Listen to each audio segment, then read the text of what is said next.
ಒಂದು breaking news ಬರ್ತಾ ಇದೆ. ಇದರ ಮಧ್ಯದಲ್ಲಿ ಏನು ಅಂತ ನೋಡೋಣ ಬನ್ನಿ.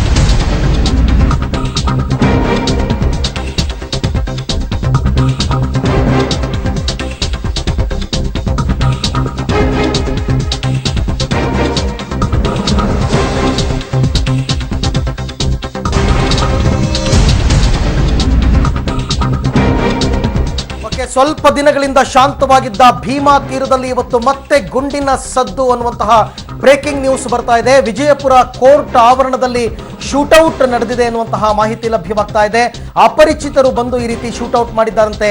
ಬಾಗಪ್ಪ ಹರಿಜನ ಮೇಲೆ 3 ಸುತ್ತಿನ ಗುಂಡಿನ ದಾಳಿ ನಡೆದಿದೆ ಎನ್ನುವಂತಹ ಮಾಹಿತಿ ಈಗ ಬರ್ತಾ ಇದೆ. ಕೋರ್ಟ್ ಎದುರೇ ನಡೆದಂತಹ ಗುಂಡಿನ ದಾಳಿಯಲ್ಲಿ ಬಾಗಪ್ಪ ಹರಿಜನಗೆ ಗಾಯವಾಗಿದೆ ಎನ್ನುವಂತಹ ಮಾಹಿತಿ ಕೂಡ ಲಭ್ಯವಾಗ್ತಾ ಇದೆ. ಕೂಡಲೇ ಅವರನ್ನು ಆಸ್ಪತ್ರೆಗೆ ದಾಖಲಿಸಲಾಗಿದೆ. ಜಲನಗರ ಪೊಲೀಸರು ಅವರನ್ನ ಆಸ್ಪತ್ರೆಗೆ ದಾಖಲಿಸಿದ್ದಾರೆ ಎನ್ನುವಂತಹ ಮಾಹಿತಿ ಬರ್ತಾ ಇದೆ. ಬಾಗಪ್ಪ ಹರಿಜನ ಭೀಮಾ ತೀರದ ಗ್ಯಾಂಗ್ನ ಸದಸ್ಯ. ನಿಮಗೆಲ್ಲ ಗೊತ್ತಿರಬಹುದು, ಚಂದಪ್ಪ ಹರಿಜನ ಭೀಮಾ ತೀರದ ಹಂತಕರು ಅಂತಾನೆ ಇವರೆಲ್ಲರೂ ಕೂಡ ಫೇಮಸ್ ಆಗಿದ್ದಂಥವರು. ಈ ಚಂದಪ್ಪ ಹರಿಜನನ ಸಹಚರ ಆಗಿದ್ದಂತಹ ವ್ಯಕ್ತಿ ಬಾಗಪ್ಪ ಹರಿಜನ. ಈತನ ಮೇಲೆ ಕೂಡ ಸಾಕಷ್ಟು ಕೇಸುಗಳು ಇದ್ವು. ಆದರೆ ಇವತ್ತು ಸಾಕಷ್ಟು ದಿನಗಳಿಂದ ಶಾಂತವಾಗಿತ್ತು. ಯಾರ ಮೇಲೆ ಯಾರು ಕೂಡ ಫೈರಿಂಗ್ ಅನ್ನ ಮಾಡಿರಲಿಲ್ಲ. ಆದರೆ ಇವತ್ತು ವಿಜಯಪುರ ಕೋರ್ಟ್ ಆವರಣಕ್ಕೆ ಕರ್ಕೊಂಡು ಬರ್ತಾ ಇದ್ದ ವೇಳೆ ಅಪರಿಚಿತರು ಬಾಗಪ್ಪ ಹರಿಜನ ಮೇಲೆ 3 ಸುತ್ತಿನ ಗುಂಡಿನ ದಾಳಿಯನ್ನ ನಡೆಸಿದ್ದಾರೆ. ಈ ಗುಂಡಿನ ದಾಳಿಯಲ್ಲಿ ತೀವ್ರವಾಗಿ ಗಾಯಗೊಂಡಿರುವಂತಹ ಬಾಗಪ್ಪ ಹರಿಜನ ಆತನನ್ನ ಜಲನಗರ ಪೊಲೀಸರಿಗೆ ಆಸ್ಪತ್ರೆಗೆ ದಾಖಲಿಸಿದ್ದಾರೆ ಎನ್ನುವಂತಹ ಮಾಹಿತಿ ಕೂಡ ಲಭ್ಯವಾಗ್ತಾ ಇದೆ. ಸಾಮಾನ್ಯವಾಗಿ ಈ ಭೀಮಾ ತೀರದ ಗ್ಯಾಂಗ್ ಏನಿತ್ತು, ಹಂತಕರು ಅಂತ ಏನು ಹೇಳ್ತಾ ಇದ್ರು, ಇವರನ್ನ ಕೋರ್ಟ್ಗೆ ಕರ್ಕೊಂಡು ಬರಬೇಕಾದ್ರೆ ಅಥವಾ ಕರ್ಕೊಂಡು ಹೋಗಬೇಕಾದ್ರೆ ಸಾಮಾನ್ಯವಾಗಿ ದೊಡ್ಡ ಮಟ್ಟದ ಪ್ರೊಟೆಕ್ಷನ್ ಅನ್ನು ಕೊಡ್ತಾ ಇದ್ರು. ಆದರೆ ಕಳೆದ ಸುಮಾರು ದಿನಗಳಿಂದಲೂ ಕೂಡ ಭೀಮಾ ತೀರದ ಈ ಒಂದು ಗ್ಯಾಂಗ್ನ ಚಟುವಟಿಕೆಗಳು ಕೂಡ ಯಾವುದೂ ಇರಲಿಲ್ಲ.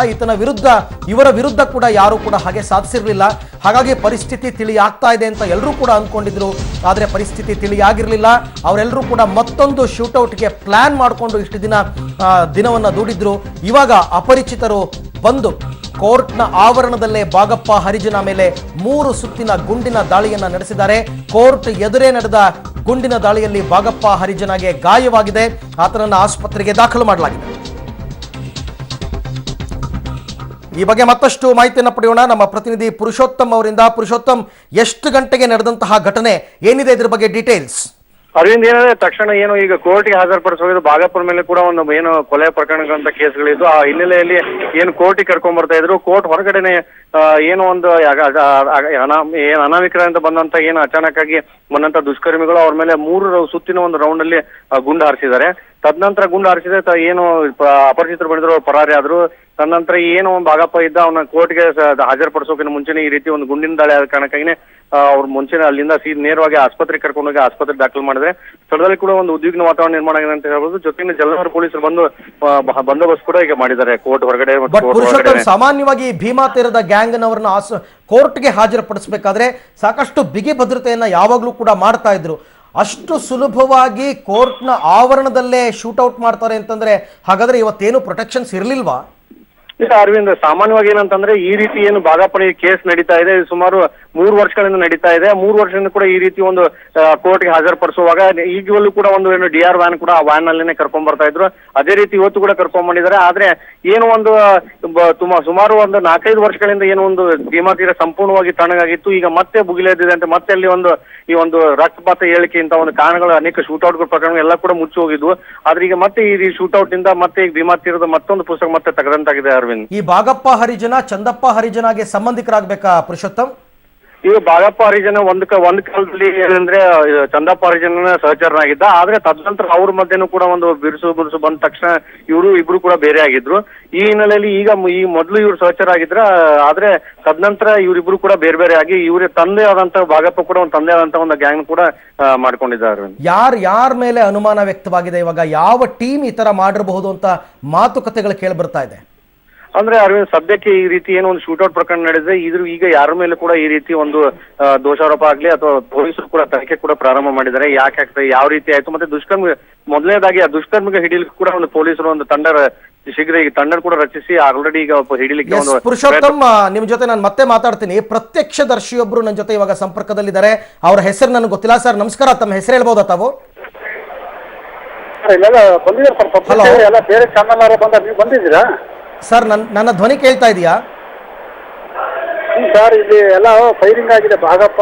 ಅದೇ ಏನಾಯ್ತು ಅಂತ ಸ್ವಲ್ಪ ಹೇಳ್ಬೋದಾ? ಏನ್ ನಡೀತು ಅಂತ ಹೇಳ್ತೀರಾ ಒಂಚೂರು? ಸರ್ ಅವರು ಏನೋ ಸಾಕ್ಷಿ ಹೇಳಲಿಕ್ಕೆ ಬಂದಿದಾರಂತವ್ರು. ಯಾರು? ಕೋರ್ಟ್ ಒಳಗಡೆ ಭಾಗಪ್ಪ ಹರಿಜನ್. ಓಕೆ. ಅವರೆಲ್ಲ ಯಾರು ಬೇರೆಯವರು, ಅವರು ಆಪೋಸಿಟ್ ಹರಿಜನ್ ಚಂದಪ್ಪ ಹರಿಜನ್ ಕಡೆಯವರು ಹೆಚ್ಚಾಕೊಂಡು ಅವನನ್ನ ಹೊಡೆದು ಹೋಗಿದ್ದಾರೆ. ಚಂದಪ್ಪ ಹರಿಜನ ಕಡೆಯವರು ಅಂತ ಮಾತಾಡ್ಕೊತಾ ಇದ್ದಾರಾ? ಹ್ಞೂ ಸರ್, ಅವರೇ ಹೊಡೆದು. ಹೌದು ಸರ್, ಅವರೇ ಮಾತಾಡ್ತಾರೆ. ಎಲ್ಲೆಲ್ಲಿ ಬಿದ್ದಿದೆ ಗುಂಡೇಟು? 4 ಕಡೆ ಬಿದ್ದಿದೆ ಸರ್. ಅವನು ಸೈಡಿಂದ ಎದೆ ಎಲ್ಲ ಬಿದ್ದಿದೆ ಸರ್. ಓಕೆ. ಈಗ ಹಾಸ್ಪಿಟ್ಲ್ ಕರ್ಕೊಂಡು ಹೋಗಿದಾರಾ ಭಾಗಪ್ಪನ? ಹಾಸ್ಪಿಟ್ಲ್ ಕರ್ಕೊಂಡು ಹೋಗಿದ್ದಾರೆ. ಬಟ್ ರೋಡ್ ನಲ್ಲಿ ಸತ್ತೋಗಿದಾನ ಅಂತ ಹೇಳಿದ್ರು ಸರ್. ಬಟ್ ಇನ್ನು ಕನ್ಫರ್ಮ್ ಇಲ್ಲ. ಓಕೆ. ಅಂದ್ರೆ ತುಂಬಾ ಏಟ್ ಬಿದ್ದಿತ್ತ? ತುಂಬಾ ಬ್ಲೀಡಿಂಗ್ ಎಲ್ಲ ಆಗ್ತಾ ಇತ್ತಾ? ಬ್ಲೀಡಿಂಗ್, ಬಹಳ ಬ್ಲೀಡಿಂಗ್ ಸರ್. 4 ರೌಂಡ್ಸ್ ಬಿದ್ದಿದೆ ಸರ್. ಎಷ್ಟು ಜನ ಬಂದಿದ್ರು ಆ ಟೀಮ್ ಅವರು ಫೈಟ್? ಒಬ್ಬನೇ ಹಾರಿ ಕಾಂಪೌಂಡ್ ಹಾರೋಗಿರೋ ಸರ್. ಒಬ್ಬನೇ ಬಂದಿರೋದಾ? ಒಬ್ಬನೇ ಹೊಡೆದ್ಬಿಟ್ಟು ಕಾಂಪೌಂಡ್ ಹಾರೋಗಿರೋ ಸರ್. ಓಕೆ. ಅವನನ್ನು ಹಿಡಿಯೋ ಪ್ರಯತ್ನಗಳೇನಾದ್ರು ಆಯ್ತಾ ಅಲ್ಲಿ? ಇಲ್ಲ, ಅವ್ನು ಹಿಡಿಯೋಕೆ ಯಾರಿಲ್ಲ ಸರ್. ಜೊತೆಗಿದ್ದ ಪೊಲೀಸ್ನವರು ಸೈಡ್ ಆಗ್ಬಿಟ್ಟು ಸರ್, ಎಲ್ಲ ಓಡೋಗ್ಬಿಟ್ರು. ಪೊಲೀಸರುಗಳೇ ಓಡೋಗ್ಬಿಟ್ರಾ? ಹೆದರ್ಕೊಂಡು ರೌಂಡ್ಸ್ ಫೈರಿಗೆ ಎಲ್ಲ. ನೀವೆಲ್ಲಿದ್ರಿ ಸರ್? ನಾವು ಆ ಕಡೆ ಪಕ್ಕದಲ್ಲಿ ಇದ್ದೀವಿ ಸರ್, ಆ ಕಡೆ ಸೈಡ್. ನಿಮ್ಮ ಹೆಸರು ನನಗೆ ಗೊತ್ತಾಗ್ಲಿಲ್ಲ, ಸಾರಿ ಸರ್. ಮೆಸರ್ನಲ್ಲಿ ಹಾಕಿ ನಮ್ಗೆ ಇದು ಮಾಡ್ಬಿಡಿ ಸರ್ ದಯವಿಟ್ಟು. Okay fine. ಬೇಡ ಬಿಡಿ. ನಾವು ಪ್ರತ್ಯಕ್ಷದರ್ಶಿ ಅಂತ ಅಷ್ಟೇ ಹಾಕ್ತೀನಿ. ಬಟ್ ನೀವು ಕೂಡ ಕೋರ್ಟ್ ಆವರಣದಲ್ಲೇ ಇದ್ರಾ?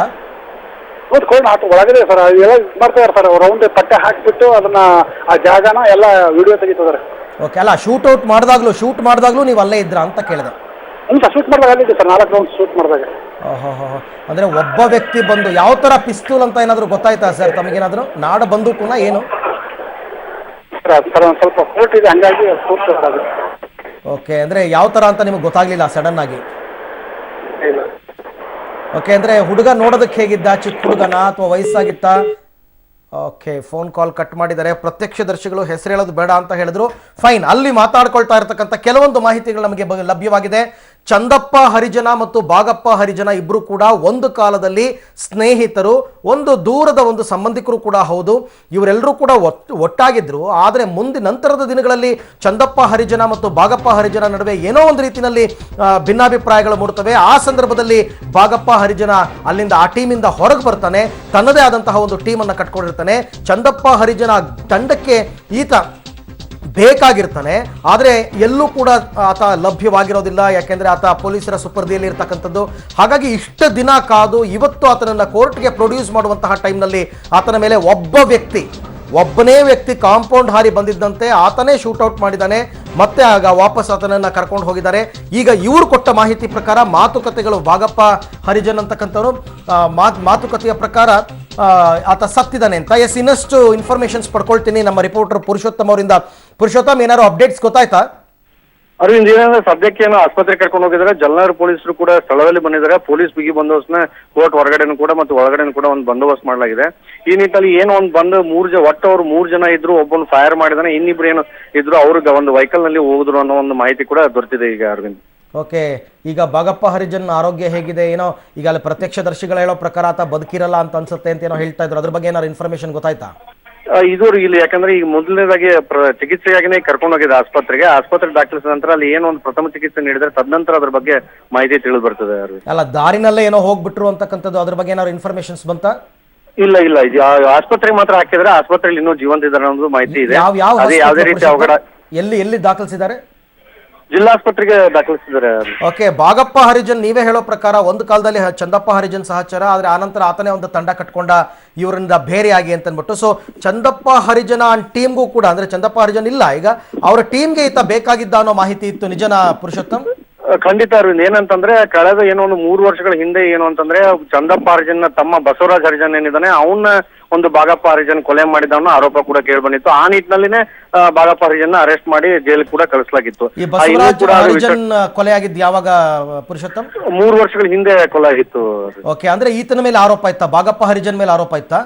ಆ ಕೇಸ್ನಲ್ಲಿನೇ ಆರೋಪ ಇತ್ತು, ಜೊತೆಗೆ ಇವನು ಪರಾರಿ ಕೂಡ ಆಗಿದೆ. ಆ ಆರೋಪದಡಿನೇ ಇವನು ಕೂಡ ಅರೆಸ್ಟ್ ಮಾಡಲಾಗಿತ್ತು. ಇವತ್ತು ಆ ಹಿನ್ನೆಲೆಯಲ್ಲಿ ಕರ್ಕೊಂಡ್ ಬಂದಿದ್ದು ಖಂಡಿತ ಖಂಡಿತ ಖಂಡಿತ ಏನು ಒಂದು ಕೇಸ್ ಇತ್ತು, ಆ ಕೇಸ್ ಹಿನ್ನೆಲೆಯಲ್ಲಿನೇ ಈ ರೀತಿ ಒಂದು ಕೋರ್ಟ್ಗೆ ಪ್ರೊಡ್ಯೂಸ್ ಮಾಡ್ಲಿಕ್ಕೆ ಕರ್ಕೊಂಡ್ ಬಂದಾಗಿತ್ತು. ಕರ್ಕೊಂಡ್ ಬಂದಾಗ್ಲೇ ಈ ರೀತಿ ಒಂದು ಅವಘಡ ನಡೆದಿದೆ. ಜೊತೆಗೆ ಏನಂದ್ರೆ ಶಂಕೆ ವ್ಯಕ್ತಪಡ್ತಾ ಇದ್ರಿ, ಏನಂದ್ರೆ ಬಸವರಾಜ ಹರಿಜನ್ ಏನೊಂದು ಕೊಲೆ ಮಾಡಿದ, ಆ ಹಿನ್ನೆಲೆಯಲ್ಲಿ ಭಾಗಪ್ಪನ ಮುಗಿಸ್ಲಿಕ್ಕೆ ಈ ರೀತಿ ಒಂದು ಪ್ರಯತ್ನ ನಡೆದಿರ್ಬೋದು ಅನ್ನೋದನ್ನು ಕೂಡ ಮಾತುಗಳು ಕೇಳಿ ಬರ್ತಾ ಇದಾವೆ. ಓಕೆ, ಪೊಲೀಸರು ಏನು ಈಗ ಇಮಿಡಿಯೇಟ್ ಆಗಿ ಏನು ಆಕ್ಷನ್ ತಗೊಂಡಿದ್ದಾರೆ? ಯಾಕೆಂದ್ರೆ ಬಹಳ ಸಡನ್ ಆಗಿ ಆಕ್ಟ್ ಮಾಡಿದ್ರೆ ಅವ್ರನ್ನೇನು ಹಿಡಿಯೋದೇನು ದೊಡ್ಡ ವಿಚಾರ ಅಲ್ಲ ಅಂತ ಅನ್ಸುತ್ತೆ. ಖಂಡಿತ. ಆದ್ರೂ ಕೂಡ ಈಗ ಅವ್ರು ಏನು ಪರಾರಿ ಆದ ಏನೋ ಒಂದು 3 ಜನರ ತಂಡ ಬಂದಿತ್ತು, ಅದರಲ್ಲಿ ಒಬ್ನು ಫೈರ್ ಮಾಡಿದ್ದಾನೆ, ಅದು ನಾಡ್ ಪಿಸ್ತೂಲ್ ನ ಬಳಸಿದ್ದಾನೆ ಅನ್ನೋದು ಮಾಹಿತಿ ಬಂದಿದೆ. ಆ ನಿಟ್ಟಿನಲ್ಲಿ ಆ ವ್ಯಕ್ತಿ, ಆ ಯುವಕ ಏನಿದ್ದಾನೆ ಅವನ್ನ ಹಿಡಿಲಿಕ್ಕೆ ಒಂದು ಜಾಲ ಬೀಸಿದ್ದಾರೆ. ಜೊತೆಗೆ ಅವನ ಜೊತೆಗೆ ಬಂದಂತ ಇನ್ನಿಬ್ರು ಏನಿದ್ದಾರೆ ಅವ್ರನ್ನೂ ಕೂಡ ಸೆರೆ ಹಿಡ್ಲಿಕ್ಕೆ ಪೊಲೀಸರಿಗೆ ಜಾಲ ಬೀಸಿದ್ದಾರೆ. ಆದ್ರೆ ಒಂದು ವಿಶೇಷ ಒಂದು ತಂಡನ ಕೂಡ ರಚಿಸಿ ಒಂದು ಬಲೆ ಬೀಸಿದ್ದಾರೆ ಅನ್ನೋದು ಮಾಹಿತಿ ಬಂದಿದೆ. ಬಟ್ ಪುರುಷೋತ್ತಮ, ಈ ಭೀಮಾ ತೀರದ ಫೈಟ್ಸ್ ಇದು ಸ್ವಲ್ಪ ಕಡಿಮೆ ಆಗಿತ್ತಲ್ವಾ ಇತ್ತೀಚಿನ ದಿನಗಳಲ್ಲಿ? ಖಂಡಿತ. ಸುಮಾರು 5-6 ವರ್ಷಗಳಿಂದ ಈ ಒಂದು ಸಂಪೂರ್ಣವಾಗಿ ಭೀಮಾ ತೀರದಲ್ಲಿ ಒಂದು ರಕ್ತಪಾತ ನಿಂತಿತ್ತು ಅಂತಾನೆ ಹೇಳ್ಬೋದು. ಆದ್ರೆ ಏನು 3 ವರ್ಷಗಳ ಕೆಳಗೆ ಈ ರೀತಿ ಏನು ಒಂದು ಬಸವರಾಜ ಹರಿಜನ್ ಏನು ಕೊಲೆ ಆಯ್ತು, ಆ ತದನಂತರ ಮತ್ತೆ ಒಂದು ಭೀಮಾ ತೀರದಲ್ಲಿ ಮತ್ತೆ ಒಂದು ಆತಂಕ ಹುಟ್ಕೊಂಡಿತ್ತು. ಆ ನಿಟ್ಟಿನಲ್ಲಿ 3 ವರ್ಷಗಳ ಕಾಲ ಇಲ್ಲಿವರೆಗೂ ಯಾವುದೇ ರೀತಿ ಈ ರೀತಿ ಶೂಟ್ಔಟ್ ಆಗ್ಲಿ, ಈ ರೀತಿ ಯಾವುದೇ ರೀತಿ ಕೊಲೆಗಳಾಗ್ಲಿ ಈ ರೀತಿ ಯಾವುದೇ ಕೂಡ ನಡೆದಿರ್ಲಿಲ್ಲ. ಆದ್ರೆ ಇದು ಮತ್ತೆ ಈಗ ಏನೋ ಬಸವರಾಜ್ ಹರಿಜನ್ ಕೊಲೆ ಆದಾಗ್ಲೇನೆ ಇದು ಇನ್ನೊಂದು ಬಲಿಗೆ ಕಾಯ್ದಿದೆ ಅಂತಾನೆ ಜನ ಅಲ್ಲಿ ಮಾತಾಡ್ಕೋತಾ ಇದ್ರು. ಬಟ್ ಇಲ್ಲಿ ತನಕ ಅದಾಗಿರ್ಲಿಲ್ಲ. ಖಂಡಿತ ಖಂಡಿತ. ಆದ್ಮೇಲೆ ಏನು ಬಾಗಪ್ಪ ಹರಿಜನ್ ಏನು ಅರೆಸ್ಟ್ ಆದ ಅವಾಗ್ಲೂ ಕೂಡ ಮಾತುಗಳು ಕೇಳಿ ಬರ್ತಾ ಇತ್ತು, ಇನ್ನು ಇದು ಅವರು ಇವ್ರನ್ನ ಸುಮ್ನೆ ಬಿಡಲ್ಲ, ಈ ರೀತಿ ಒಂದು ಏನಾದ್ರು ಮತ್ತೆ ಅವಘಡ ನಡೆಯುತ್ತೆ ಅನ್ನೋದೊಂದು ಕ್ಯಾಲ್ಕುಲೇಷನ್ ಎಲ್ಲರದು ಕೂಡ ಇತ್ತು. ಎಲ್ಲರೂ ಕೂಡ ಮಾತಾಡ್ಕೊಳ್ತಾ ಇದ್ರು. ಆ ಹಿನ್ನೆಲೆಯಲ್ಲಿ ಇದು ಮುಂಚೆನೂ ಕೂಡ ಒಂದು ಅಂದ್ರೆ ಅನ್ಕೊಂಡಿದ್ರು ಎಲ್ಲರೂ ಕೂಡ ಈ ರೀತಿ ಆಗ್ಬಹುದು ಅಂತ ಹೇಳಿ. ಆ ನಿಟ್ಟಿನಲ್ಲಿ ಪೊಲೀಸರು ಕೂಡ ಭದ್ರತೆ ಮುಂಚೆನೂ ಒದಗಿಸಿದ್ರು. ಬಾಗಪ್ಪನ ಯಾವಾಗ್ಲೂ ಕೋರ್ಟಿಗೆ ಕರ್ಕೊಂಡ್ ಬರುವಾಗ್ಲೂ ಕೂಡ ಅವಾಗ್ಲೂ ಕೂಡ ಒಳ್ಳೆ ಒಂದು ಭದ್ರತೆ ನೀಡ್ತಾ ಇದ್ರು. ಅದೇ ನಿಟ್ಟಿನಲ್ಲಿ ಇವತ್ತು ಭದ್ರತೆ ಇತ್ತು. ಆದ್ರೆ ಈ ಒಂದು ಅವಕಾಶನ ಬಳಸ್ಕೊಂಡು ಏನೋ ಒಂದು ದುಷ್ಕರ್ಮಿಗಳು ಈ ರೀತಿ ಒಂದು ಶೂಟ್ಔಟ್ ಮಾಡಿ ಪರಾರಿಯಾಗಿದೆ. ರೈಟ್ ಪುರುಷೋತ್ತಮ್, ಥ್ಯಾಂಕ್ ಯು ತಮ್ಮೆಲ್ಲ ಮಾಹಿತಿಗಾಗಿ. ದೃಶ್ಯದಲ್ಲಿ ನೀವೀಗ ನೋಡ್ತಾ ಇದ್ದೀರಾ, ಅಲ್ಲಿ ಬಿದ್ದಿರುವಂತಹ ಗುಂಡು ಮತ್ತೆ ಆತನ ಚಪ್ಪಲಿ ಎಲ್ಲವನ್ನ ನೋಡ್ತಾ ಇದ್ದೀರಾ. ನಾವು ಮತ್ತೊಂದು ಕಡೆ ಮಾರ್ಕ್ ಮಾಡಿ ತೋರಿಸ್ತಾ ಇದ್ದೀವಿ. ಆತನೇ ಬಾಗಪ್ಪ ಹರಿಜನ್, ಆತನ ಮೇಲೇನೆ ಈಗ ಶೂಟ್ಔಟ್ ಆಗಿರೋದು. ಆಸ್ಪತ್ರೆಗೆ ಕರ್ಕೊಂಡು ಹೋಗಿದ್ದಾರೆ ಅಂತಕ್ಕಂಥ ಮಾಹಿತಿ ಲಭ್ಯವಾಗ್ತಿದೆ. ಬಟ್ ಅವನ ಆರೋಗ್ಯ ಸ್ಥಿತಿ ಈಗ ಹೇಗಿದೆ ಅನ್ನೋದ್ರ ಬಗ್ಗೆ ಸದ್ಯದಲ್ಲೇ ನಾವು ನಿಮಗೆ ಲೇಟೆಸ್ಟ್ ಇನ್ಫಾರ್ಮೇಶನ್ಸ್ ಕೊಡ್ತೀವಿ. Welcome back. ವಿಜಯಪುರದಲ್ಲಿ ಮತ್ತೆ ಭೀಮಾ ತೀರದ ಹಂತಕರ ಗನ್ ಘರ್ಜಿಸಿದೆ. ಇವತ್ತು ಈಗ ಬೆಳಗ್ಗೆ ಅಷ್ಟೇ ಕೋರ್ಟ್ಗೆ ಕರೆ ತಂದಂತಹ ಸಂದರ್ಭದಲ್ಲಿ ಬಾಗಪ್ಪ ಹರಿಜನ್ ಮೇಲೆ ಶೂಟ್ಔಟ್ ಆಗಿದೆ. ಈಗ ಬರ್ತಾ ಇರತಕ್ಕಂಥ ಮಾಹಿತಿ ಏನು ಅಂತ ಬ್ರೇಕಿಂಗ್ ನ್ಯೂಸ್ನಲ್ಲಿ ನೀವೀಗ ನೋಡ್ತಾ ಇದ್ದೀರಾ.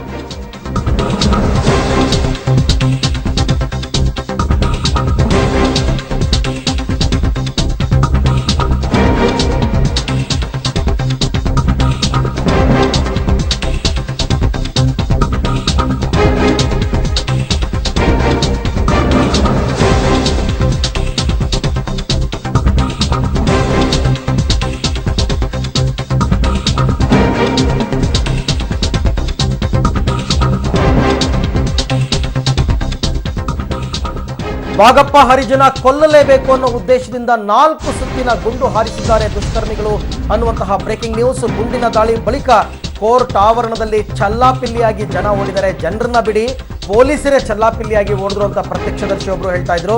ವಿಜಯಪುರ ಜಿಲ್ಲಾ ಕೋರ್ಟ್ ಆವರಣದಲ್ಲಿ ಈಗ ಬಿಗಿ ಪೊಲೀಸ್ ಭದ್ರತೆಯನ್ನು ಕಲ್ಪಿಸಲಾಗಿದೆ. ಜೊತೆಗೆ ಗುಂಡು ಹಾರಿಸಿದ ದುಷ್ಕರ್ಮಿಗಳಿಗಾಗಿ ಪೊಲೀಸರು ಎಲ್ಲೆಡೆ ನಾಕಾಬಂದಿಯನ್ನ ಹಾಕಿದ್ದಾರೆ ಅನ್ನುವಂತಹ ಮಾಹಿತಿ ಲಭ್ಯವಾಗ್ತಾ ಇದೆ.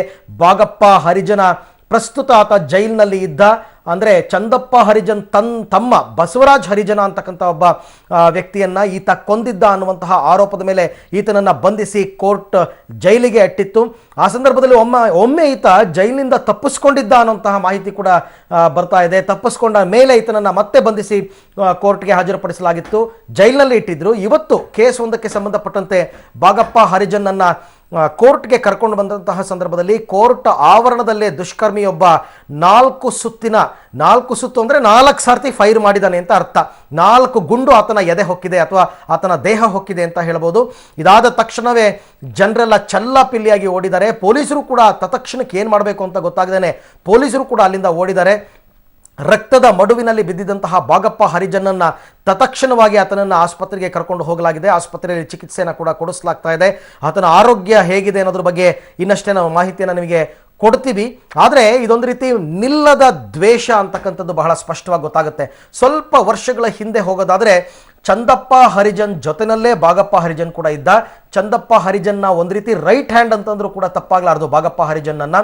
ಆದರೆ ಅದಾದ ನಂತರ ಈ ತಂಡದಿಂದ ಬೇರ್ಪಡ್ತಾನೆ ಬಾಗಪ್ಪ. ಯಾವುದೋ ಒಂದು ಮಾತಿಗೆ ಸಂಬಂಧಪಟ್ಟಂತೆ ಚಂದಪ್ಪ ಹರಿಜನ್ ಮತ್ತು ಬಾಗಪ್ಪ ಹರಿಜನ್ ನಡುವೆ ಭಿನ್ನಾಭಿಪ್ರಾಯಗಳು ಮೂಡಿದಂತಹ ಸಂದರ್ಭದಲ್ಲಿ ಬಾಗಪ್ಪ ಹರಿಜನ್ ಕೂಡ ಅಲ್ಲಿಂದ ಆ ಟೀಮಿಂದ ಸಪರೇಟ್ ಆಗಿ ಬರ್ತಾನೆ. ಆತನ ಕೆಲವು ಬೆಂಬಲಿಗರು ಕೂಡ ಸಪರೇಟ್ ಆಗಿ ಬರ್ತಾರೆ. ಅವರೇ ಒಂದು ತಂಡವನ್ನು ಕಟ್ಕೊಳ್ತಾರೆ. ಅದಾದ ನಂತರ ಕೆಲವು ವರ್ಷಗಳು ಅಂದರೆ ಚಂದಪ್ಪ ಹರಿಜನ್ ನಂತರ ಆತನ ತಮ್ಮ ಬಸವರಾಜ್ ಹರಿಜನ್ ತನ್ನ ಟೀಮನ್ನು ಆತ ನೋಡ್ಕೊಳ್ತಾ ಇರ್ತಾನೆ. ಈ ಸಂದರ್ಭದಲ್ಲಿ ಬಸವರಾಜ್ ಹರಿಜನ್ ಮೇಲೆ ಶೂಟೌಟ್ ಆಗುತ್ತೆ, ಆತನ ಕೊಲೆ ಆಗುತ್ತೆ. ತನಿಖೆಯ ಸಂದರ್ಭದಲ್ಲಿ ಗೊತ್ತಾಗಿರೋದೇನು ಅಂತಂದರೆ ಈ ಬಾಗಪ್ಪ ಹರಿಜನ್ನೇ ಕಿಂಗ್ ಪಿನ್ ಅಂತಂದರೆ ಆತನೇ ಶೂಟೌಟ್ ಮಾಡಿರೋದು, ಕೊಲೆ ಮಾಡಿರೋದು ಬಸವರಾಜ್ ಹರಿಜನ್ ಅಂತಕ್ಕಂಥದ್ದನ್ನು ಗೊತ್ತಾಗುತ್ತೆ. ಆವಾಗ ಬಾಗಪ್ಪ ಹರಿಜನ್ನನ್ನು ಪೊಲೀಸರು ಬಂಧಿಸಿ ಆತನನ್ನು ಜೈಲಿಗೆ ಕಳಿಸ್ತಾರೆ. ಅದಾದ ನಂತರ ಅಲ್ಲಿ ಜನಗಳು ಮಾತಾಡ್ಕೊಳ್ತಾ ಇದ್ದಿದ್ದು, ಯಾವಾಗ ಬಸವರಾಜ್ ಹರಿಜನ್ ಅವರ ಕೊಲೆ ಆಯಿತು, ಇನ್ನು ಬಾಗಪ್ಪ ಹರಿಜನ್ ತಂಡವನ್ನು ಇವರು ಬಿಡಲ್ಲ, ಖಂಡಿತವಾಗಿ ಅವ್ರ ಮೇಲೆ ಮತ್ತೆ ಇವರು ಪ್ರತೀಕಾರ ತೀರಿಸ್ಕೊಡ್ತಾರೆ ಅಂತಂದ್ಬಿಟ್ಟು. ಆದರೆ ಕಳೆದ 3 ವರ್ಷಗಳಿಂದಲೂ ಕೂಡ ಬಾಗಪ್ಪ ಹರಿಜನ್ ಜೈಲಿನಲ್ಲೇ ಇದ್ದಿದ್ದರಿಂದ ಆತನ ಸಹಚರರ ಮೇಲೆ ಇವರು ಯಾವುದೇ ಸೇಡನ್ನು ತೀರಿಸ್ಕೊಳ್ಳಿಲ್ಲ. ಹೊಡೆದ್ರೆ ಹುಲಿನೇ ಹೊಡಿಬೇಕು ಅಂತಂದ್ಬಿಟ್ಟು. ಹಾಗಾಗಿ ಬಾಗಪ್ಪ ಹರಿಜನ್ ಮೇಲೆ ಇವತ್ತು ಶೂಟೌಟ್ ಆಗಿದೆ. ಇದೊಂದು ರೀತಿಯಲ್ಲಿ ದ್ವೇಷದ ಹಳೆಯ ವೈಷಮ್ಯ ಅಂತಕ್ಕಂಥದ್ದು ಕೂಡ ಈಗ ಸದ್ಯದ ಮಟ್ಟಿಗೆ ಬರ್ತಾ ಇರತಕ್ಕಂಥ ಮಾಹಿತಿ. ಈ ಬಗ್ಗೆ ಮತ್ತಷ್ಟು ಅಪ್ಡೇಟ್ಸ್ ತಗೊಳ್ಳೋಣ ನಮ್ಮ ಪ್ರತಿನಿಧಿ ಪುರುಷೋತ್ತಮ್ ಅವರಿಂದ. ಎಸ್ ಪುರುಷೋತ್ತಮ್, ಏನಿದೆ ಲೇಟೆಸ್ಟ್ ಇನ್ಫಾರ್ಮೇಶನ್ಸ್? ಈಗ ಏನು ಆಸ್ಪತ್ರೆಗೆ ದಾಖಲು ಮಾಡಿದ್ರು, ಅಲ್ಲಿಂದ ಕೂಡ ಖಾಸಗಿ ಆಸ್ಪತ್ರೆಗೆ ಕರ್ಕೊಂಡು ಹೋಗಿದ್ದಾರೆ. ಜೊತೆಗೆ ಏನು ಅಂತಂದ್ರೆ ಸ್ಥಳದಲ್ಲಿ ಏನು ಕೋರ್ಟ್ ಆವರಣದಲ್ಲಿ ಏನು ಈ ರೀತಿ ನಡೆದಿತ್ತು ಘಟನೆಗೆ ಸಂಬಂಧಪಟ್ಟ ಹಾಗೆ ಪೊಲೀಸರು ಬಂದು ಪರಿಶೀಲನೆ ಕೂಡ ಪ್ರಾರಂಭ ಮಾಡಿದ್ದಾರೆ. ಪುರುಷೋತ್ತಮ್, ಮೊದಲು ಬಾಗಪ್ಪನನ್ನ ಕರ್ಕೊಂಡೋಗಿದ್ದು ಯಾವ ಆಸ್ಪತ್ರೆಗೆ? ಅದು ಜಿಲ್ಲಾಸ್ಪತ್ರೆಗೆ ದಾಖಲಿಸಲಾಗಿತ್ತು. ತದನಂತರ ಅಲ್ಲಿಂದ ಈಗ ಖಾಸಗಿ ಆಸ್ಪತ್ರೆಗೆ ದಾಖಲಿಸಲಾಗಿದೆ. ಪೊಲೀಸರು ಯಾವ ಆಸ್ಪತ್ರೆ ಮಾಹಿತಿನ ಬಿಟ್ಕೊಡ್ತಾ ಇಲ್ಲ. ಅಂದ್ರೆ ಯಾಕೆ ಖಾಸಗಿ ಆಸ್ಪತ್ರೆ? ಅಂದ್ರೆ ಈ ಗೌರ್ನಮೆಂಟ್ ಹಾಸ್ಪಿಟಲ್ ನಲ್ಲಿ ಸಾಕಷ್ಟು ಟ್ರೀಟ್ಮೆಂಟ್ ಸಿಗಲ್ಲ ಅಂದ್ರೆ ಏನೋ ಸೀರಿಯಸ್ ಇರ್ಬೋದಾ ಅಂತ. ಓಕೆ ಪುರುಷೋತ್ತಮ್, ಮತ್ತೆ ನಿಮ್ಮನ್ನ ನಾನು ಸಂಪರ್ಕ ಮಾಡ್ತೀನಿ, ಸಂಪರ್ಕ ಸಾಧ್ಯ ಆಗ್ತಾ ಇಲ್ಲ. ಈಗ ಬಂದಿರುವಂತಹ ಇನ್ಫಾರ್ಮೇಶನ್ ಪ್ರಕಾರ ಮೊದಲು ಬಾಗಪ್ಪನನ್ನ ಅಲ್ಲಿಂದ ನೇರವಾಗಿ ಜಿಲ್ಲಾಸ್ಪತ್ರೆಗೆ ಕರ್ಕೊಂಡು ಹೋಗಿದ್ದಾರೆ. ಅದು ಕರೆಕ್ಟ್ ಕೂಡ ಹೌದು. ಸಾಮಾನ್ಯವಾಗಿ ಯಾವುದೇ ಜಿಲ್ಲಾ ಕೇಂದ್ರಗಳಲ್ಲಿ ಹೀಗಾದಾಗ ಮೊದಲು ಅವರನ್ನು ಜಿಲ್ಲಾಸ್ಪತ್ರೆಗೆ, ಸರ್ಕಾರಿ ಆಸ್ಪತ್ರೆಗೆ ಕರ್ಕೊಂಡು ಹೋಗ್ತಾರೆ. ಅಲ್ಲೊಂದು ಫಸ್ಟ್ ಏಡ್ ಅಂತಕ್ಕಂಥದ್ದಾಗುತ್ತೆ, ಪ್ರಾಥಮಿಕ ಚಿಕಿತ್ಸೆಯನ್ನು ಕೊಡಿಸ್ತಾರೆ. ಅಲ್ಲೇ ಹ್ಯಾಂಡ್ಲ್ ಮಾಡ್ಬೋದು ಡಾಕ್ಟರ್ಸ್ ಅಂದರೆ ಅಲ್ಲೇ ಇಟ್ಕೋತಾರೆ. ಆಗಲಿಲ್ಲ ಅಂತಂದಾಗ ಖಾಸಗಿ ಆಸ್ಪತ್ರೆಗಳಿಗೆ ಕರ್ಕೊಂಡು ಹೋಗ್ತಾರೆ. ಈಗ ಬಾಗಪ್ಪನನ್ನು ಕೂಡ ಈಗ ಖಾಸಗಿ ಆಸ್ಪತ್ರೆಗೆ ಕರ್ಕೊಂಡು ಹೋಗಿದ್ದಾರೆ. ಆದರೆ ಯಾವ ಆಸ್ಪತ್ರೆಗೆ ಅಡ್ಮಿಟ್ ಮಾಡಿದ್ದಾರೆ ಅಂತಕ್ಕಂಥ ಮಾಹಿತಿ ಇನ್ನೂ ಕೂಡ ಲಭ್ಯವಾಗಿಲ್ಲ.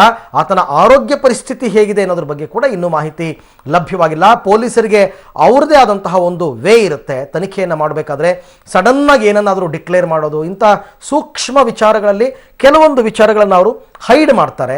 ಮಾಧ್ಯಮಗಳಿಗೆ ಅವರು ಮಾಹಿತಿಯನ್ನು ಸಡನ್ನಾಗಿ ಕೊಡೋದಿಲ್ಲ. ತದನಂತರದ ಸಮಯದಲ್ಲಿ ಅವೆಲ್ಲ ಮಾಹಿತಿಗಳು ನಮಗೆ ಲಭ್ಯ ಆಗುತ್ತೆ. ಆದರೆ ನೀವೀಗ ನೋಡ್ತಾ ಇರತಕ್ಕಂಥ ದೃಶ್ಯ ಇದು ವಿಜಯಪುರ ಕೋರ್ಟ್ನ ಆವರಣ. ಪೊಲೀಸರು ತನಿಖೆ ಮಾಡ್ತಾ ಇರೋದನ್ನು ಕೂಡ ನೋಡ್ತಾ ಇದ್ದೀರಾ. ಅಲ್ಲಿ ಗುಂಡು ಬಿದ್ದಿರತಕ್ಕಂಥದ್ದನ್ನು ನೀವು ನೋಡ್ತಾ ಇದ್ದೀರಾ. ಅದಾದ ನಂತರ ಆತನ ಬಾಗಪ್ಪನ ಚಪ್ಪಲಿಯಲ್ಲಿ ಬಿದ್ದಿರತಕ್ಕಂಥದ್ದನ್ನು ನೋಡ್ತಾ ಇದ್ದೀರಾ. 3 ಜನ ಏನೋ ಬಂದಿದ್ರು ಅಂತ ನಮ್ಮ ರಿಪೋರ್ಟರ್ ಕೊಟ್ಟಿರುವಂತಹ ಇನ್ಫಾರ್ಮೇಷನ್ಸ್. 3 ಜನರಲ್ಲಿ 2 ಬೈಕಲ್ಲೇ ಕೂತಿದ್ರು, ಒಬ್ಬ ಮಾತ್ರ ಕೆಳಗಡೆ ಇಳಿದು 4 ಬಾರಿ ಫೈರ್ ಮಾಡಿದ್ದಾನೆ ಎನ್ನುವಂತಹ ಮಾಹಿತಿ. ಈಗ ಆ ಇಡೀ ಪ್ರದೇಶವನ್ನ ಪೊಲೀಸರು ತಮ್ಮ ಸುಪರ್ದಿಗೆ ತೆಗೆದುಕೊಂಡಿದ್ದಾರೆ. ವಿಜಯಪುರ ಕೋರ್ಟ್ ಆವರಣದಲ್ಲಿ ಬಾಗಪ್ಪ ಹರಿಜನ್ ಮೇಲೆ ಈಗ ಶೂಟೌಟ್ ಆಗಿರೋದ್ರ ಸುದ್ದಿನ ಬ್ರೇಕಿಂಗ್ ನ್ಯೂಸ್ ನಲ್ಲಿ ನೀವು ನೋಡ್ತಾ ಇದ್ರಿ. ಅದಕ್ಕೆ ಸಂಬಂಧಪಟ್ಟ ವಿಜುವಲ್ಸ್ ಕೂಡ ನಾವೀಗ ಪಬ್ಲಿಕ್ ಟಿವಿ ಎಕ್ಸ್ಕ್ಲೂಸಿವ್ ಆಗಿ ಕೊಡ್ತಾ ಇದ್ದೀವಿ. ಭೀಮಾ ತೀರದಲ್ಲಿ ಮತ್ತೆ ಗುಂಡಿನ ಸದ್ದು ಕೇಳಿಸಿದೆ. ವಿಜಯಪುರ ಕೋರ್ಟ್ ಆವರಣಕ್ಕೆ ಬಾಗಪ್ಪ ಹರಿಜನ್ ಅನ್ನ ಕರ್ಕೊಂಡು ಬಂದಂತಹ ಸಂದರ್ಭದಲ್ಲಿ ಆತನ ಮೇಲೆ ವ್ಯಕ್ತಿಯೊಬ್ಬ 4 ಸುತ್ತು ಗುಂಡಿನ ದಾಳಿಯನ್ನು ನಡೆಸಿದ್ದಾನೆ. ಇದರಿಂದ ತೀವ್ರ ರಕ್ತಸ್ರಾವಕ್ಕೆ ಒಳಗಾದಂತಹ ಬಾಗಪ್ಪನನ್ನ ಮೊದಲಿಗೆ ಜಿಲ್ಲಾಸ್ಪತ್ರೆಗೆ ಕರ್ಕೊಂಡು ಹೋಗ್ತಾರೆ. ಅದಾದ ನಂತರ ಈಗ ಖಾಸಗಿ ಆಸ್ಪತ್ರೆಗೆ ಕರ್ಕೊಂಡು ಹೋಗಿದ್ದಾರೆ ಎನ್ನುವಂತಹ ಮಾಹಿತಿ ನಮಗೆ. ಕಳೆದ 3 ವರ್ಷಗಳಿಂದ ಈ ಭೀಮಾ ತೀರದಲ್ಲಿ ಕೊಲೆಗಳಾಗಲಿ ಅಥವಾ ಗುಂಡಿನ ಸದ್ದಾಗಿ ಕೇಳಿ ಬಂದಿರಲಿಲ್ಲ. ಇದರ ಹಿಂದೆ ನಡೆದಂತಹ ಒಂದು ಕೊಲೆ ಅಂತಂದ್ರೆ ಅದು ಚಂದಪ್ಪ ಹರಿಜನ್ ಅವರ ತಮ್ಮ ಬಸವರಾಜ್ ಹರಿಜನ್ ಆತನ ಮೇಲೆ ನಡೆದಂತಹ ಶೂಟೌಟ್. ಅದನ್ನು ಬಿಟ್ಟರೆ ಅದಾದ ನಂತರ ಬಹುತೇಕ ಶಾಂತಿಯುತವಾಗಿತ್ತು. ಆ ಭಾಗದ ಜನರು ಕೂಡ ನೆಮ್ಮದಿಯ ನಿಟ್ಟುಸಿರನ್ನು ಬಿಟ್ಟಿದ್ರು.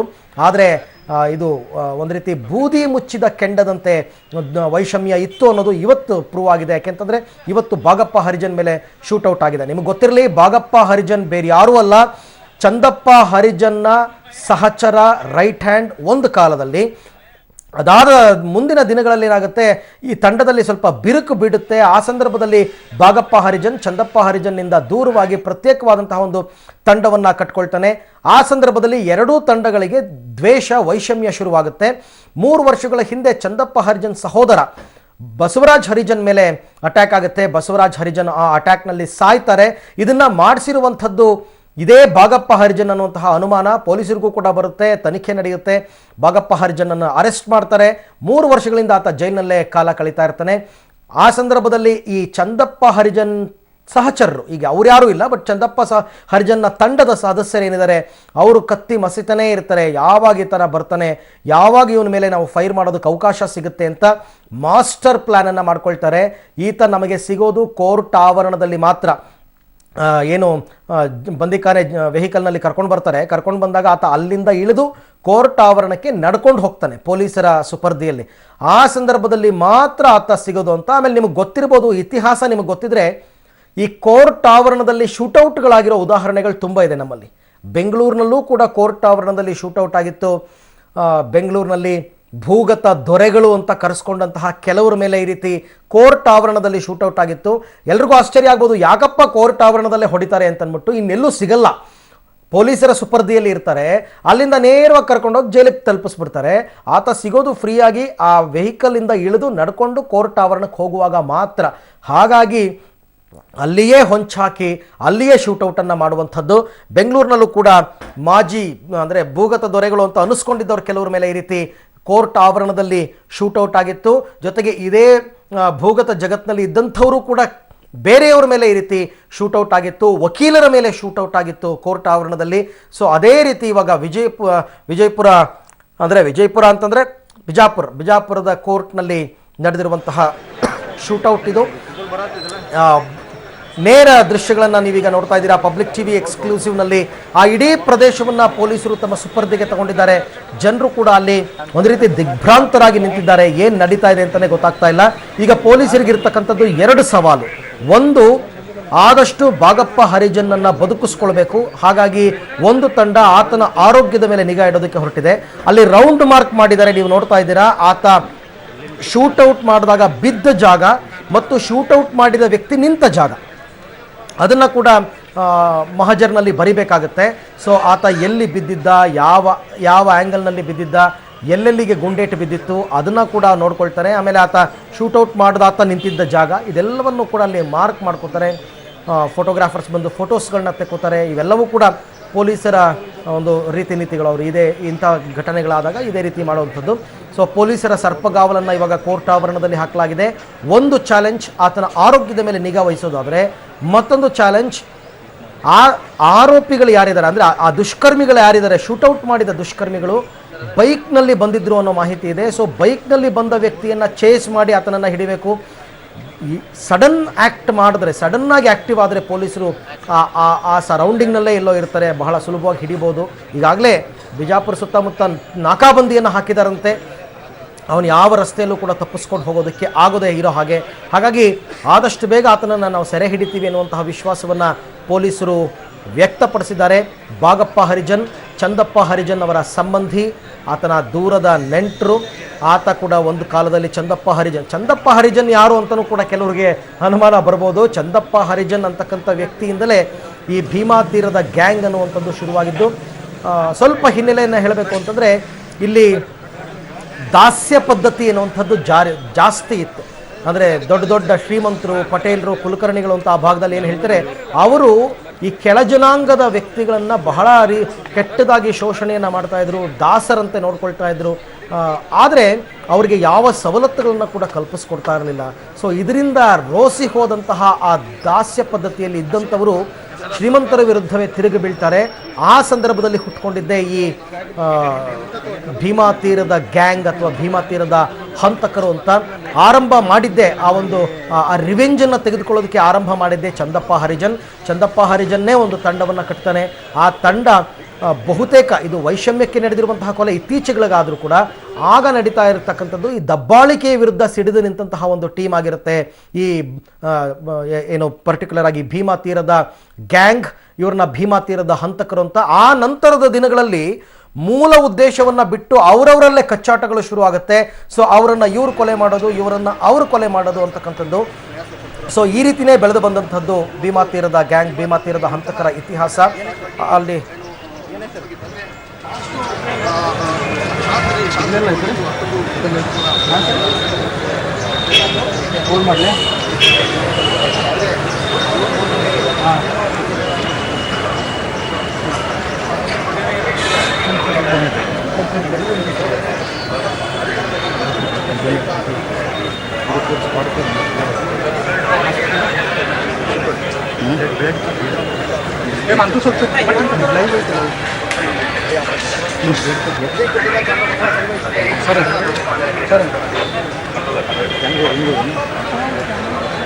ವಿಶೇಷವಾದ ಅಂಶ ಏನಂತಂದ್ರೆ, ಈ ಭೀಮಾ ನದಿಗೆ ಅಡ್ಡಲಾಗಿ ಒಂದು ಬ್ಯಾರೇಜನ್ನು ಕಟ್ಟಿದ್ದಾರೆ. ವಿಜಯಪುರದ ಹತ್ರ ಒಂದು ಬ್ಯಾರೇಜ್ ಕಟ್ಟಿದ್ದಾರೆ. ಅದು ಯಾವುದೇ ಸಂದರ್ಭದಲ್ಲೂ ಕೂಡ 12 ಅಡಿ ಮಟ್ಟವನ್ನು ಮೀರಿ ಹರಿಯೋದಿಲ್ಲ. ಅಲ್ಲೇ ಒಂದು ಸ್ಕೇಲ್ ಕೂಡ ಹಾಕಿರ್ತಾರೆ. ಅಪರೂಪಕ್ಕೆ ಯಾವಾಗಲಾದರೂ 12 ಅಡಿ ಮೇಲ್ ನೀರು ನಿಂತಿದೆ ಅಂತಂದರೆ ಅಲ್ಲೊಂದು ಹೆಣ ಬಿದ್ದಿದೆ ಅಂತ ಅರ್ಥ. ಅದು ಭೀಮಾ ತೀರದ ಗ್ಯಾಂಗ್ನವರ ಕೆಲಸ ಅಂತ ಜನಗಳು ಅಂದ್ಕೋತಾ ಇದ್ರು. ಅಂಥ ಒಂದು ಸಿಚುವೇಶನ್ ಇತ್ತು ಅಲ್ಲಿ. ಈ ಭೀಮಾ ತೀರದ ವಿಚಾರವನ್ನು ನೋಡಿದ್ರೆ, ಇದರ ಇತಿಹಾಸವನ್ನು ಕೆದಕ್ತಾ ಹೋದರೆ ಅಲ್ಲಿ ದ್ವೇಷ, ವೈಷಮ್ಯ, ರಿವೆಂಜ್, ಸೇಡು ಅನ್ನುವಂಥದ್ದು ಆ ಪ್ರಮಾಣದಲ್ಲಿ ಇತ್ತು. ಪೊಲೀಸರ ಒಂದು ಸ್ಪೆಷಲ್ ಟೀಮನ್ನೇ ಇವರನ್ನು ನಿಗ್ರಹಿಸೋದಕ್ಕೆ ಅಂತ ರಚನೆ ಮಾಡಲಾಗಿತ್ತು. ಅಷ್ಟರ ಮಟ್ಟಿಗೆ ಇಲ್ಲಿ ದ್ವೇಷ ಅಂತಕ್ಕಂಥದ್ದಿತ್ತು. ಸೊ ಅದಾದ ನಂತರ ಚಂದಪ್ಪ ಹರಿಜನ್ ಕಾಲವಾದ ನಂತರ ಸ್ವಲ್ಪ ಆ ಟೀಮ್ನ ಸಕ್ರಿಯತೆ ಅನ್ನೋದು ಕಡಿಮೆ ಆಗ್ತಾ ಹೋಯಿತು. ಆದರೂ ಕೂಡ ಮೇಂಟೈನ್ ಮಾಡ್ತಾ ಇದ್ರು. ಚಂದಪ್ಪ ಹರಿಜನ್ ಸಹೋದರ ಬಸವರಾಜ್ ಹರಿಜನ್ ಅಂತಂದ್ಬಿಟ್ಟು ಆತ ತಂಡವನ್ನು ನೋಡ್ಕೊಳ್ತಾ ಇದ್ದ. ಆದರೆ ಬಾಗಪ್ಪ ಹರಿಜನ್ ಮೇಲೆ ಒಂದು ಕಣ್ಣಿಟ್ಟಿದ್ರು. ಯಾವಾಗ ಸಿಕ್ಕಿದ್ರು ಹೊಡೆದ್ಬಿಡ್ಬೇಕು ಅಂತ ಬಸವರಾಜ್ ಹರಿಜನ್ ಇವ್ರ ಮೇಲೆ ದ್ವೇಷ, ಬಾಗಪ್ಪನಿಗೆ ಬಸವರಾಜ್ ಮೇಲೆ ದ್ವೇಷ. 3 ವರ್ಷಗಳ ಹಿಂದೆ ಬಾಗಪ್ಪ ಬಸವರಾಜ್ ಹರಿಜನನ್ನು ಶೂಟೌಟ್ ಮಾಡಿ ಕೊಲ್ತಾರೆ ಅಂತ ಮಾತಾಡ್ತಾರೆ. ಅದಿನ್ನೂ ಕೂಡ ಪ್ರೂವ್ ಆಗಿಲ್ಲ. ಹಾಗಾಗಿ ಬಾಗಪ್ಪನನ್ನು ಹೊಡೆಯೋದಕ್ಕೆ ಆ ಟೀಮ್ ಕೂಡ ರೆಡಿಯಾಗಿತ್ತು. ಅಷ್ಟು ದಿವಸಗಳಿಂದ ಅವಕಾಶಕ್ಕೆ ಕಾಯ್ತಾ ಇದ್ರು. ಆದರೆ ಬಾಗಪ್ಪ ಪೊಲೀಸರ ಸುಪರ್ದಿಯಲ್ಲಿ ಜೈಲಿನಲ್ಲಿ ಇದ್ದಿದ್ದರಿಂದ ಅದು ಆಗಿರಲಿಲ್ಲ. ಆದರೆ ಆತನ ಚಲನವಲನಗಳು, ಆತ ಯಾವಾಗ ಕೋರ್ಟ್ಗೆ ಪ್ರೊಡ್ಯೂಸ್ ಮಾಡ್ತಾರೆ, ಇದೆಲ್ಲವನ್ನ ಅಭ್ಯಾಸ ನಡೆಸಿರ್ತಾರೆ. ಇವೆಲ್ಲವೂ ಕಾಮನ್, ಎಲ್ಲ ಕಡೆ ನಡೆಯುವಂಥದ್ದು. ಸೊ ಇವತ್ತು ಆತ ವಿಜಯಪುರ ಕೋರ್ಟ್ಗೆ ಬರ್ತಾನೆ ಅಂತ ಗೊತ್ತಾದಾಗ ಮಾಸ್ಟರ್ ಪ್ಲಾನ್ ಒಂದನ್ನು ಮಾಡಿಕೊಂಡು ಆತನ ಮೇಲೆ ಶೂಟೌಟ್ಗೆ ಪ್ರಯತ್ನ ಮಾಡಿದ್ದಾರೆ. 4 ಗುಂಡುಗಳನ್ನು ಆತನ ದೇಹಕ್ಕೆ ಹೊಕ್ಕಿಸಿದ್ದಾರೆ. ಈಗಾಗಲೇ ರಕ್ತದ ಮಡುವಿನಲ್ಲಿ ಆತ ಬಿದ್ದಿದ್ದ. ಆತನನ್ನು ಇಮಿಡಿಯೇಟ್ ಆಗಿ ಪೊಲೀಸರು ಆಸ್ಪತ್ರೆಗೆ ಕರ್ಕೊಂಡು ಹೋಗಿದ್ದಾರೆ. ಆತನ ಆರೋಗ್ಯ ಸ್ಥಿತಿ ಹೇಗಿದೆ ಅನ್ನೋದ್ರ ಬಗ್ಗೆ ಇನ್ನಷ್ಟೇ ಮಾಹಿತಿ ಬರಬೇಕಾಗುತ್ತೆ. ಇದಾದ ನಂತರ ಮತ್ತೊಂದು ಕಡೆ ಈಗ ಆ 3 ಜನ ದುಷ್ಕರ್ಮಿಗಳು ಏನು ಬಂದಿದ್ರು ಅವರನ್ನು ಹಿಡಿಯೋದಕ್ಕೆ ಕೂಡ ವಿಜಯಪುರದ ಸುತ್ತ ನಾಕಾಬಂದಿಯನ್ನು ಏರ್ಪಡಿಸಿದ್ದಾರೆ. ಆತನನ್ನು ಹಿಡಿದೇ ತೀರ್ತೀವಿ ಅನ್ನೋ ವಿಶ್ವಾಸದಲ್ಲಿದ್ದಾರೆ. ಮತ್ತೊಂದು ಕಡೆ ಪೊಲೀಸರು ಅಲ್ಲಿ ಪರಿಶೀಲನೆಯನ್ನು ಮಾಡ್ತಾ ಇದ್ದಾರೆ. ಜನಗಳನ್ನ ಓಡಾಡೋದಕ್ಕೆ ಬಿಟ್ಟರೆ ಸಾಕ್ಷಿಗಳ ನಾಶ ಆಗ್ಬೋದು. ಯಾಕೆಂದರೆ ಎಂತಹ ಎಕ್ಸ್ಪರ್ಟ್ ಕೊಲೆಗಾರ ಆದರೂ ಕೂಡ ಏನಾದರೂ ಸಾಕ್ಷಿಗಳನ್ನ ಬಿಟ್ಟು ಹೋಗಿರ್ತಾರೆ ಅಂತ ಹೇಳ್ತಾರೆ. ಹಾಗಾಗಿ ಅಲ್ಲಿ ಬಿದ್ದಿರುವಂತಹ ಗುಂಡುಗಳನ್ನು ನೋಡಿದಾಗ ಅನ್ನಿಸ್ತು ಇದು ನಾಡ ಪಿಸ್ತೂಲ್ನಿಂದ ಫೈರ್ ಮಾಡಿರುವಂಥದ್ದು ಅಂತ. ಸೊ ಆ ನಾಡ ಪಿಸ್ತೂಲು ಅದನ್ನು ಯಾರು ಯೂಸ್ ಮಾಡ್ತಾರೆ, ಇದರ ಬಗ್ಗೆ ಎಲ್ಲ ಮಾಹಿತಿ ಮತ್ತು ಇನ್ನೇನಾದರೂ ಕುರುಹುಗಳು ಸಿಗ್ಬೋದಾ, ಎವಿಡೆನ್ಸ್ಗಳು ಸಿಗ್ಬೋದಾ ಅನ್ನೋದ್ರ ಬಗ್ಗೆ ಕೂಡ ಪೊಲೀಸರು ಆ ಜಾಗವನ್ನು ಸುತ್ತುವರೆದು ಜನಸಾಮಾನ್ಯರಿಗೆ ಅಲ್ಲಿ ಓಡಾಡೋದಕ್ಕೆ ಬಿಡದಂತೆಯೇ ಅಲ್ಲಿ ಅವರು ಇಡೀ ಪ್ರದೇಶವನ್ನು ಸುಪರ್ದಿಗೆ ತಗೊಂಡಿದ್ದಾರೆ. ಮಹಜರನ್ನು ಬರೆಯೋ ತನಕನೂ ಕೂಡ ಪರಿಸ್ಥಿತಿ ಹೀಗೆ ಇರುತ್ತೆ. ಜನರೆಲ್ಲ ಅಲ್ಲೇನೋ ಶೂಟೌಟ್ ಆದಾಗ ಚಲ್ಲಾಪಿಲ್ಲಿಯಾಗಿ ಓಡಿದ್ರು. ಇವನ ಬಾಗಪ್ಪನ ರಕ್ಷಣೆಗೆ ಬಂದ ಪೊಲೀಸರು ಕೂಡ ಅಲ್ಲಿಂದ ಓಡ್ ಹೋದ್ರು ಅಂತಕ್ಕಂಥ ಮಾಹಿತಿ. ಹಾಗಾಗಿ ಎಕ್ಸಾಕ್ಟ್ ಆಗಿ ಆ ಶೂಟೌಟ್ ಮಾಡಿದಂತಹ ವ್ಯಕ್ತಿ ಯಾರು, ಅವನು ಹೇಗಿದ್ದ, ಮುಖಕ್ಕೆ ಏನಾದರೂ ಮಾಸ್ಕ್ ಹಾಕೊಂಡಿದ್ನಾ ಇಲ್ವಾ ಅಂತಕ್ಕಂಥದ್ದು ಕೂಡ ಯಾರಿಗೂ ಗೊತ್ತಾಗಿಲ್ಲ. ಗಾಬರಿನಲ್ಲಿ ಯಾರಿಗೂ ಕೂಡ ಗೊತ್ತಾಗಿಲ್ಲ. ಇನ್ನು ಮುಂದಷ್ಟೇ ಪೊಲೀಸ್ ತನಿಖೆಯಿಂದ ಇದ್ರ ಬಗ್ಗೆ ಮಾಹಿತಿ ಬರಬೇಕಾಗುತ್ತೆ. ಬಾಗಪ್ಪ ಹರಿಜನ್ ಮೇಲೆ ಒಟ್ಟು 4 ಸುತ್ತಿನ ಗುಂಡಿನ ದಾಳಿಯಾಗಿದೆ. ಪೊಲೀಸರು ಕೂಡ ಈಗ ಪರಿಶೀಲನೆ ಮಾಡ್ತಾ ಇದ್ದಾರೆ.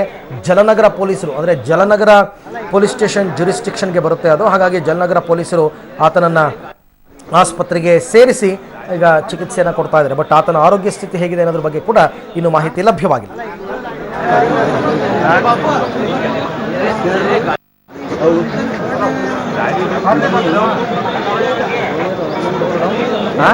ಅಲ್ಲ